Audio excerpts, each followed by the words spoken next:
the box for sure, inside edge.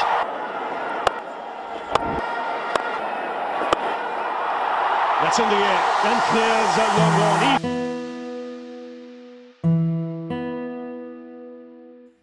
அரியாளூர் எனும் அந்தி கிராமத்திலே கும்மிருட்டு குழுமூரில் பிறந்து சுடர்விழும் புத்து விளக்காய் வந்தவளே.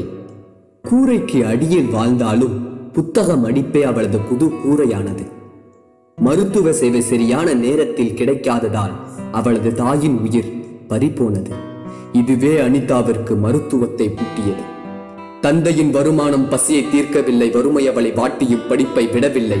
கல்வி ஒன்றே அவளது அறிவை நிறைத்தது. அதன் சான்றாக 12ஆம் வகுப்பு பொதுத் தேர்வில் 1176 மதிப்பெண்கள் அவளை பறைசாற்றியது. கனவை நோக்கி விரைந்தாள் என் தங்கை அனிதா. நீட் தேர்வு நீங்கா தடையாய் நின்றது.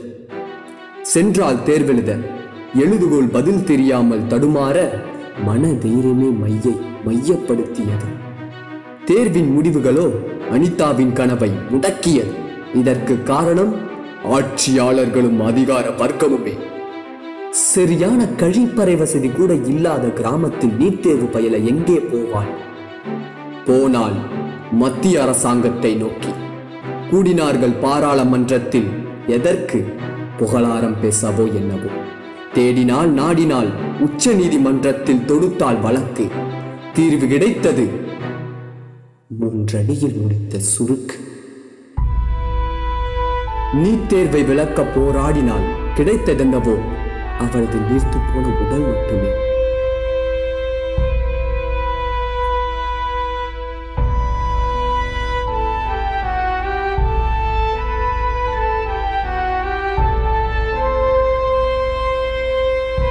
என் சமூகம் உனக்கு முன்பாக செல்லும் என்ற வார்த்தைகள் எல்லாம் வாசகத்தில் மட்டுமே காண முடிகிறது.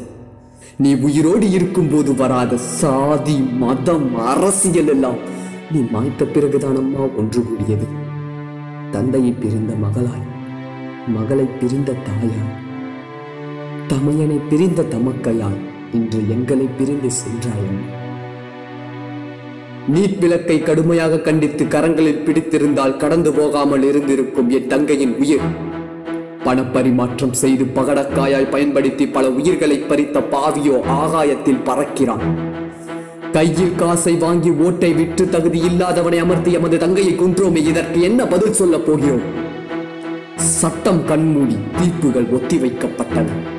காக்கும் தெய்வமே சிலர் சட்டத்தை மீறினர். காதுபட பேசி 4 பேர் கூடி புறந்தல்ல இறந்ததும் இறப்பதும் அந்நியனா? பாதித்தது யாரடா?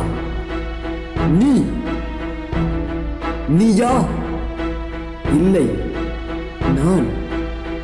நாம் பாதிப்புக்குள்ளானோம். நம் உரிமையை விட்டு தராதே, உன் உடைமையை தட்டி கேளடா. அமைதி காத்தது போதும், இனி விழித்தெடுவோம் தமிழா.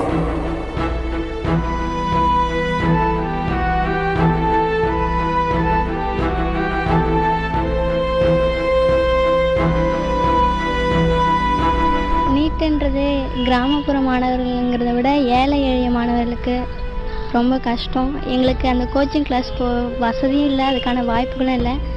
எனக்கு MBBS படிக்கணும்னு கனவு. ஆனால் இந்த நீட் எக்ஸாம்னு ஒன்று வந்ததுனால என்னால் படிக்க முடியல, அதில் படித்து செலக்ட் ஆக முடியல. எனக்காக இல்லைனாலும் என்னை மாதிரி மற்றவங்க எவ்வளோ பேர் கஷ்டப்பட்டு படிக்கிறவங்க ஃபேமிலி இருக்காங்க, அவங்களுக்காக வச்சும் இனிமேலாச்சும் நீட் எக்ஸாமை தடை செய்யணும்னு தமிழக அரசு கேட்டுக்கொள்கிறேன்.